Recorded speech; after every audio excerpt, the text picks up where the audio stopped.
Hello and welcome to the sewing studio. Our Mary's been busy making these lovely fabric bowls, and today I'm going to show you how to make them, and there'll be a link to the free pattern in the description of this video. These are made with 10-inch squares, and then she's done one here with an 8-inch square. So I'm going to show you how to do them. So for this project, all you need is 2 pieces of wadding, 10 inches square, and 2 pieces of fabric, 10-inch squares. And I've actually used leftover squares from a layer cake for mine. So you put your fabric on top of your wadding like that, and like that, and then just pop a couple of pins in.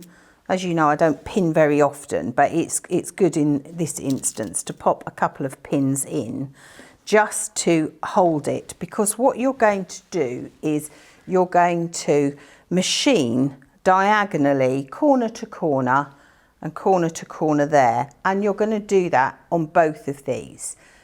I used a walking foot on mine, but don't worry, if you haven't got a walking foot, you can still do this, but you just need to increase your stitch length slightly.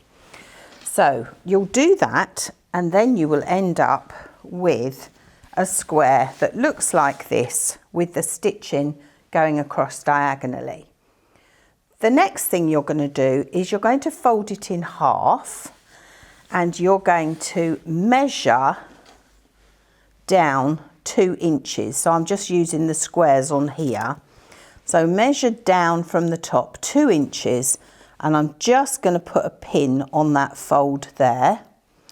And then you measure in 1 inch. So, and I'll just put a pin there. And then what you do is you draw a line from that mark to that mark. So you've got this diagonal line, and you repeat that at the bottom. Draw a line and stitch on that line, and then you'll have something that looks like this. And I've already, so this is my stitch line I've marked in blue so you can see it, but I've trimmed it back, and you'll need to trim it to about 1/8 of an inch towards the seam, and I've done the same on the bottom. Then you're going to open this out, again fold it right sides together and line up your points, and then measure this again, so 2 inches down and 1 inch in, and draw a line. So 2 inches down, 1 inch in, and draw a line, stitch on it and cut it back so it's like this, and do the same at that end. Then what you'll end up with is this shape. And you're going to do this with both of your squares. So you've now got 2 of these. And then you're going to put them right sides together. So look, just line up your seams. If you can open your seams, do so. But if not, push one way and one the other. Line it up on your seams. And I'm going to use these little clips. You can use pins. And again, line up your points. And then what you're going to do is you're going to stitch all the way round on this edge using a 1/4 inch seam. Leave open a gap about that much, and then you're going to turn it through. And when you've done that, this is what you're going to end up with. And then you can just top stitch all the way around to close your gap. What I did was I snipped off these corners before I turned it through, so it helps to create these nice pointy ends. So there's your bowls.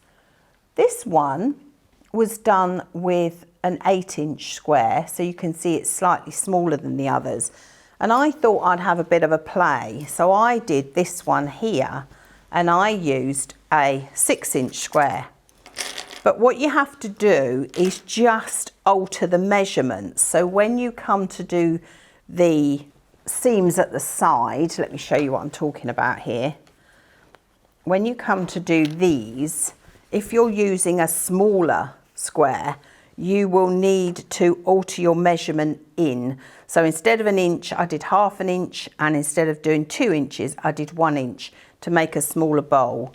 So that's perfect. You could use sewing notion fabric and you could keep all your little clips in it. Then I had a little play and did a smaller one still, and I folded back the corners on this, and I put some little buttons on it, and I put some bells on it as well, because I thought that might be quite fun as a place setting for next Christmas with a few sweets in. So as always, have fun, and I look forward to seeing you next time here in the sewing studio.